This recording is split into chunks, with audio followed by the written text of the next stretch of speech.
All right, let's jump right into this explainer and look at how the High Middle Ages pulled off what is, quite honestly, the greatest corporate restructuring in history.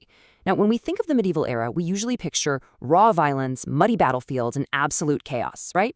But today, we're going to reframe the 12th and 13th centuries as this period of acute, brilliant societal reorganization. We're going to see exactly how the major institutions of the time literally rebranded their primary military assets, the knights, and in the process, accidentally wrote the blueprint for our modern sense of etiquette and pretty much all of our biggest blockbuster entertainment. So here is our roadmap. We're going to track this whole transition by starting with the actual rebranding of the feudal knight. Then we'll dive into the matter of Britain, do a quick systemic case study on Camelot's rise and fall, break down the code of chivalry, and finally wrap up with how all of this built the modern fantasy blueprint. Okay, kicking things off with Section 1, rebranding the feudal knight and looking at that incredibly volatile status quo. To understand this, you have to realize that society at the peak of the feudal era operated on this super strict three-part grid. You had the clergy, whose job was to pray, the serfs, whose job was to work, and the military aristocracy, whose entire sole purpose was just to fight. In this system, real estate was the ultimate form of wealth, and noble alignments were locked down through strict oaths of military fealty. But here was the massive problem with that setup. Outside of major wars, this elite military class was essentially a network of unguided missiles. These independent knights were incredibly volatile. They were constantly plundering civilian targets and church assets just to keep themselves busy and, well-funded. Obviously, someone had to step in. And to fix this systemic issue, the Catholic Church basically acts as upper management here. They deploy these strategic interventions to mitigate all this uncontained violence. They introduce formalized protocols, things like the Vigil of Arms, and they essentially rebrand these raw, dangerous mercenaries into soldiers of Christ. They completely reallocated their operational mandates. So instead of terrorizing the locals, knights are now officially instructed to defend vulnerable populations, widows, orphans, and of course, the institutions of the church itself. It was a total institutional pivot. Moving right along to Section 2, the matter of Britain. Because to actually pull this off, they had to upgrade the narrative technology. To support a rebrand of this scale, the media landscape itself had to evolve. We see this massive shift from the old acoustic chansons de geste, which were basically just raw, chanted military histories like the Song of Roland, over to highly structured chivalric romances. And this happens because you've got veterans returning from the Crusades with a taste for more sophisticated aesthetics, plus local municipalities are clearing out commercial pathways, turning aristocratic courts into these centers of lifestyle refinement. This new aristocratic market was desperately searching for proprietary behavior models to basically distinguish themselves from the baseline peasant demographics. And these new, highly complex prose texts provided exactly that. The core dataset fueling these new narratives is what we now call the matter of Britain. Medieval authors like Chateaubriand de Troyes basically took this vast array of ancient Celtic, Anglo-Saxon, and Brythonic myths and systematically integrated them with Christian symbolism. This fusion became the operational core of the entire chivalric mindset, and sitting right at the absolute center of this mythic network, King Arthur, the Knights of the Round Table, and the strategic ultimate pursuit of the Holy Grail. Which brings us to Section 3, Camelot's rise and fall, which is really our ultimate systemic case study. In this new narrative framework, absolutely every detail serves a structural purpose. Take the young Arthur. He establishes his sovereign legitimacy not just through brute military force, but by extracting the ancestral blade, Excalibur, from a mystical stone matrix. Anchored by the advisory strategies of Merlin, acting essentially as his high-level consultant, Arthur manages to consolidate all these fractured British factions. He builds Camelot, which is positioned in the literature as the absolute idealized administrative state.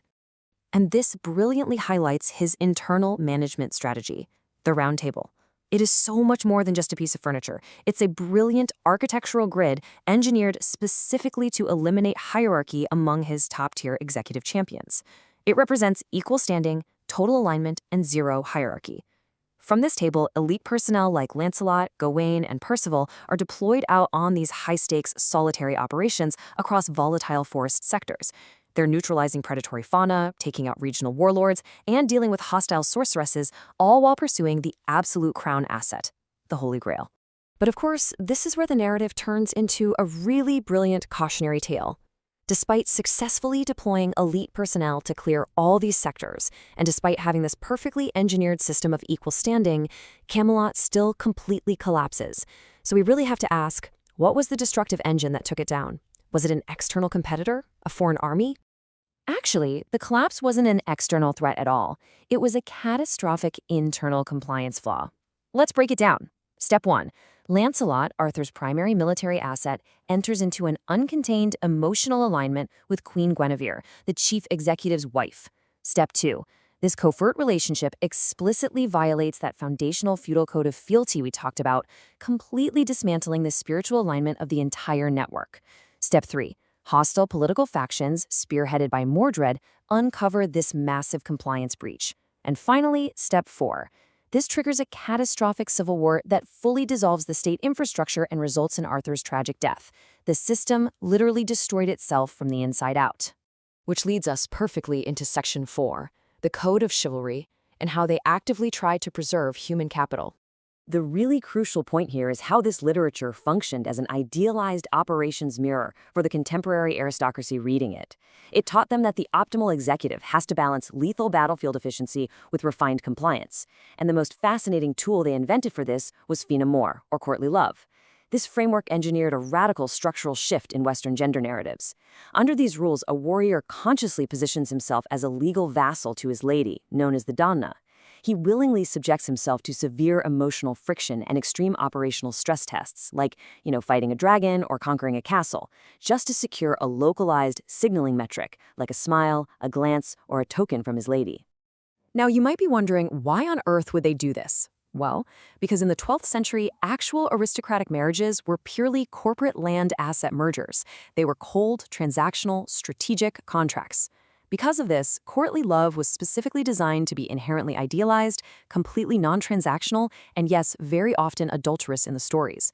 It functioned as an internal compliance protocol. It gave these heavily armed, highly dangerous men a compelling reason to refine their raw nature, practice restraint, and dedicate themselves to a higher, romanticized ideal rather than just brute acquisition and violence.